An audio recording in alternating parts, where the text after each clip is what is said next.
Hi everyone, welcome to the Storyist. Nowadays, having a decent job isn't that easy to find. Join me in this video to find out how an Indian girl became successful in her chosen career, despite her colleagues and own boss mocking her along her journey. Smita is an Indian woman living in Canada for half a lifetime. She recently completed her master's degree in business administration. During Smita's interview in an organizational firm, she felt very different despite the fact that she'd stayed in the country for almost 2 decades.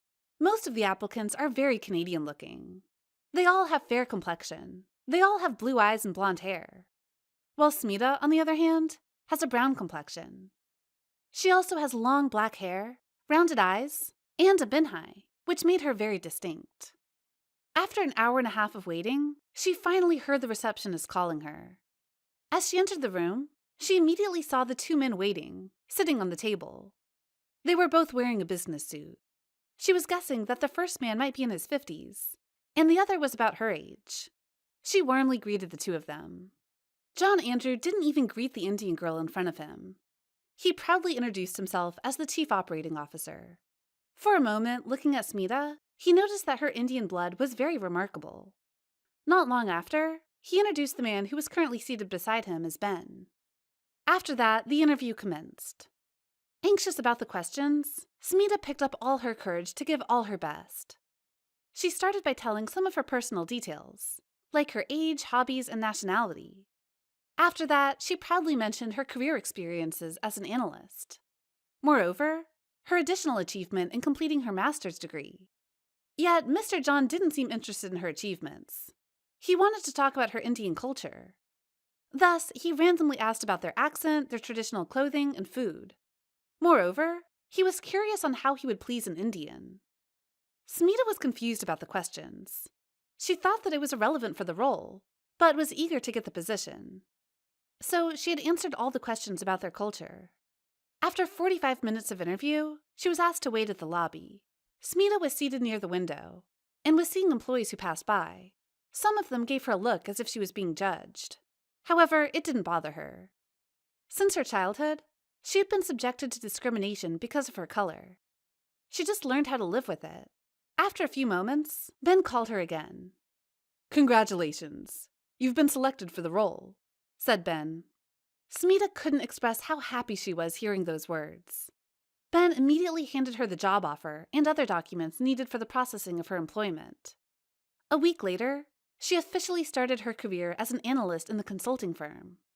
During her induction, she noticed that there were other nationalities who have been working there, which attracted her even more, since one of the criteria she'd been looking for was diversity. Smita was sick of discrimination and wanted to work in a fair environment. After a month, she really enjoyed her work in the company. She was able to have friends who accepted her whole. However, there were some employees who always felt superior to her, just because of her nationality. On a busy Monday afternoon, after she'd presented the sales of the company, Mr. John asked her for a favor. First, she was informed that they would be having a big client next week, and this client would be their scapegoat in bankruptcy. Since the client was also an Indian, Mr. John wanted to build his trust immediately by asking Smita to pretend to be the CEO of the company. She questioned the business strategy of Mr. John, and insisted that he should tell the truth since they were building partnership. However, he didn't want to listen to her, but insisted that she must do it, or else she would lose her job. Smita couldn't do anything but to agree. She still had 1 week to prepare all the things she needed. She started her research by looking into the company's assets and funds. She also researched the progress of the company throughout years, the company's liability and expenditure. After 5 days of hard work, she was surprised by what she had found. The day of the presentation finally arrived.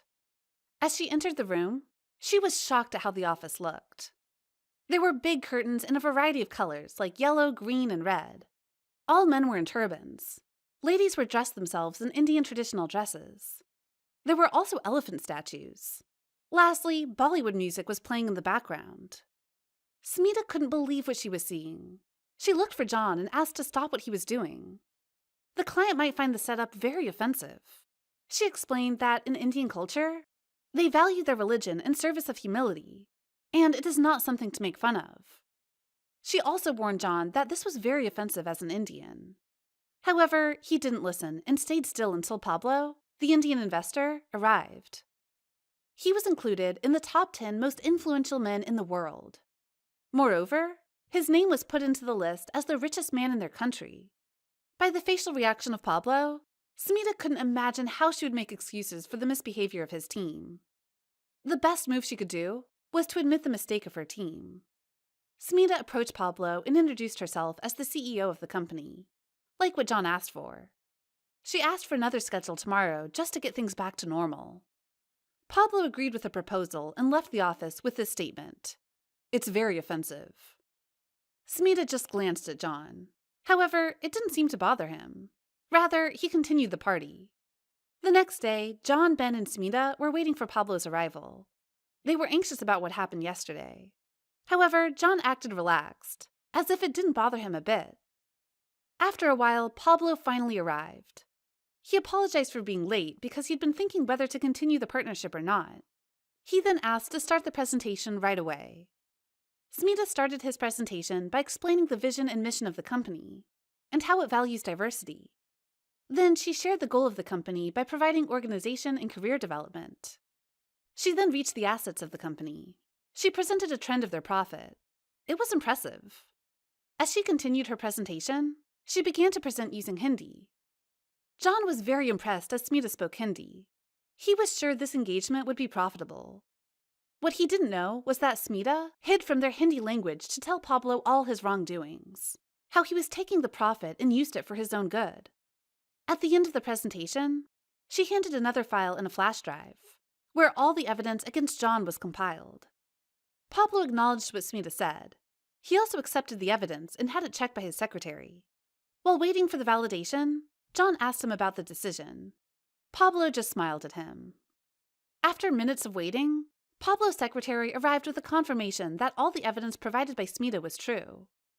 He asked John about the missing profit that Smita reported, giving him the benefit of the doubt. From a positive look, John's face shifted. He denied all the accusations.